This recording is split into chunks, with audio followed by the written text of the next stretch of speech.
Voltamos agora com Tela 1 Debate. Nós estamos conversando hoje com o Felipe Rasson, ele é advogado, e com a psicóloga Marisa Lobo. Nós temos aqui uma pergunta, né, que chegou aqui pra gente, da professora Sandra Nodari.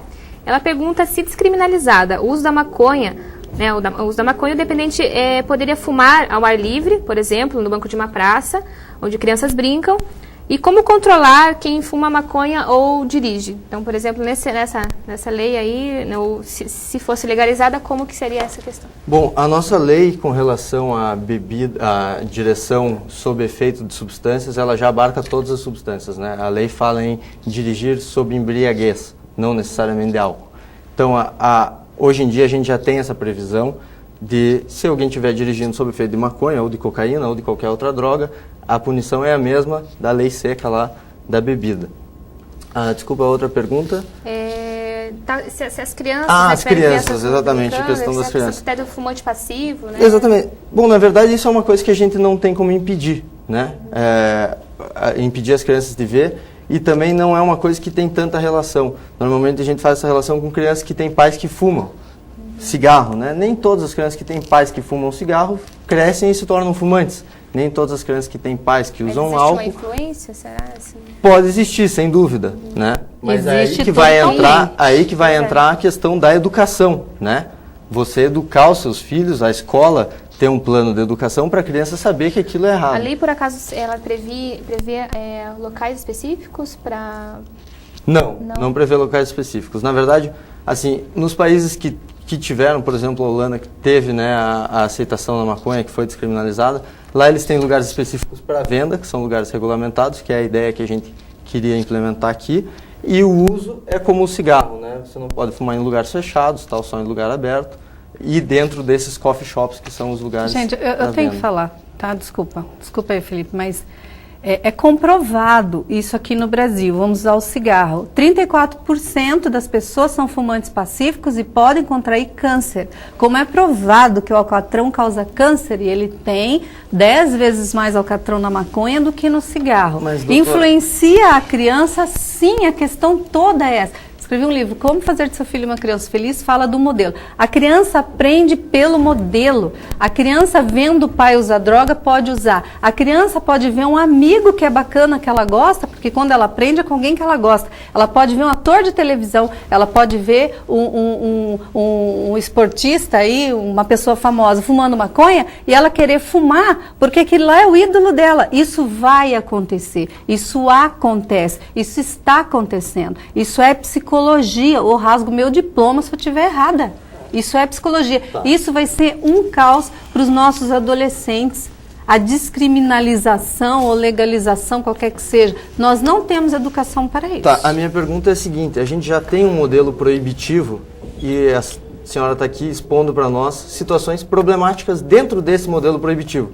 O que nos leva a crer que o fato da lei ser contrária,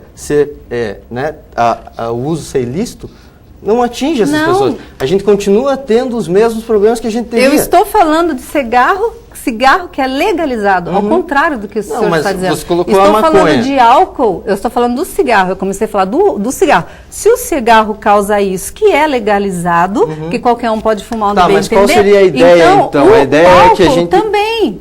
A criança bebe porque ela vê propaganda, porque ela vê uma pessoa influente, importante, um ídolo beber. E não necessariamente o pai. Mas olha só, veja a inversão como aqui. Profissional que não entende da coisa de educação e de psicologia, você está colocando a responsabilidade toda em cima de pai e de professor. O coitado do professor, que já não tem condições nenhuma de educar, que só tem, como diz a amiga lá que foi lá para o Senado, discutir sobre isso, tem um lápis e um quadro, aí fala, educa o povo aí. A família tem que ser utópico isso. O governo tem que ajudar. A lei ajuda, é uma das vias somente, tá? Mas eu preciso de uma lei que me dê respaldo para controlar o meu filho. Mas aí é que, olha as palavras que você está usando. Primeiro a gente está falando em controle, em normalização.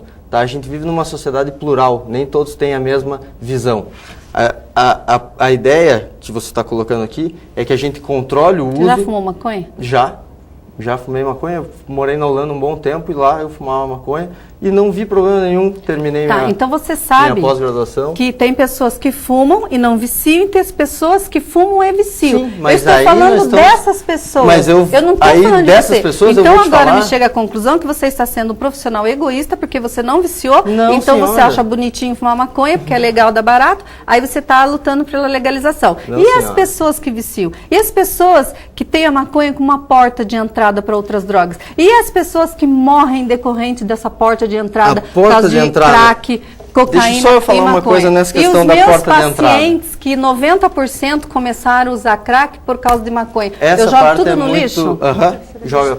Essa Joga parte no você lixo. pode jogar no lixo. Sabe por quê? Eu vou rasgar meu diploma. Então eu vou te dizer a porta de entrada. Essa ideia da maconha como porta de entrada para as outras drogas é uma ideia muito difundida e que todo mundo usa como... não, a gente tem que continuar proibindo a maconha porque ela é porta de entrada. E aí eu volto naquela parte que eu falei da separação dos mercados. Por que a maconha é a porta de entrada hoje em dia? Porque quem explora o comércio de todas as drogas ilegais é o tráfico, certo? Concorda? O pensamento é perverso. Não, tudo bem.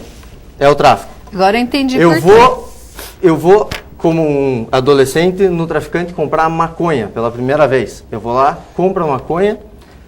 O que é passado para a população, isso que foi passado para mim e para as pessoas que estudaram comigo, é que a maconha era uma droga terrível, uma droga que fazia mal, que você ia se transformar, que você ia virar assassino. Bom, eu vou lá, uso a maconha a primeira vez e não tenho esses sintomas. E continuo voltando no mesmo traficante. Quando eu vou lá a segunda vez, ele vai me oferecer cocaína. E eu vou pensar, a maconha não era tão mal assim, vamos experimentar a cocaína. E eu vou voltar no mesmo cara. Você aprendeu isso? Eu vou voltar no mesmo cara.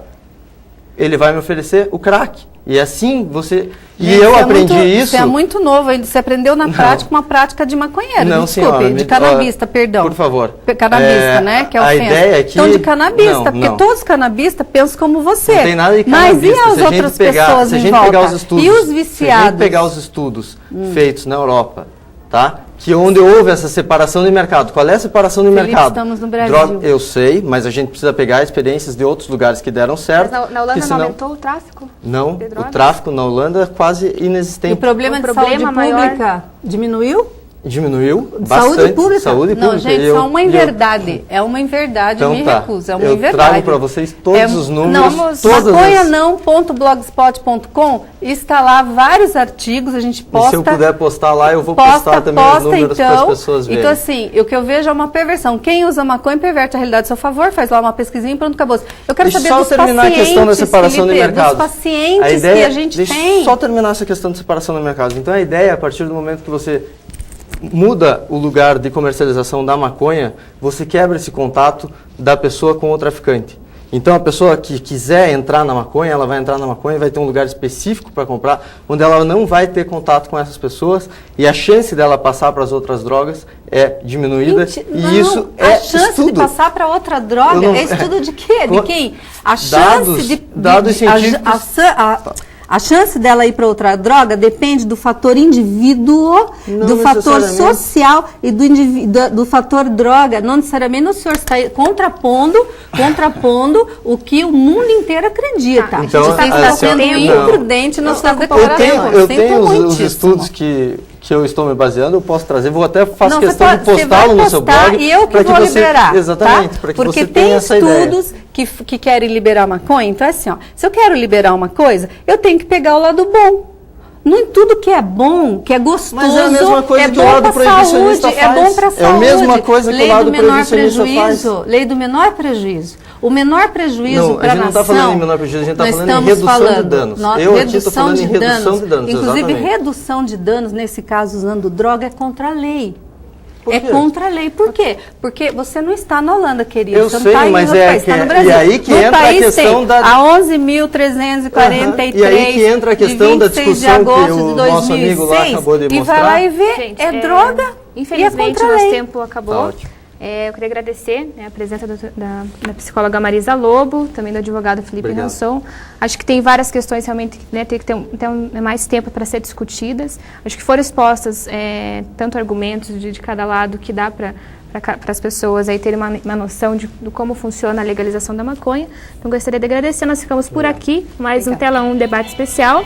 E quem quiser participar, dicas e sugestões, mande um e-mail para o tela1@up.com.br. Até a próxima!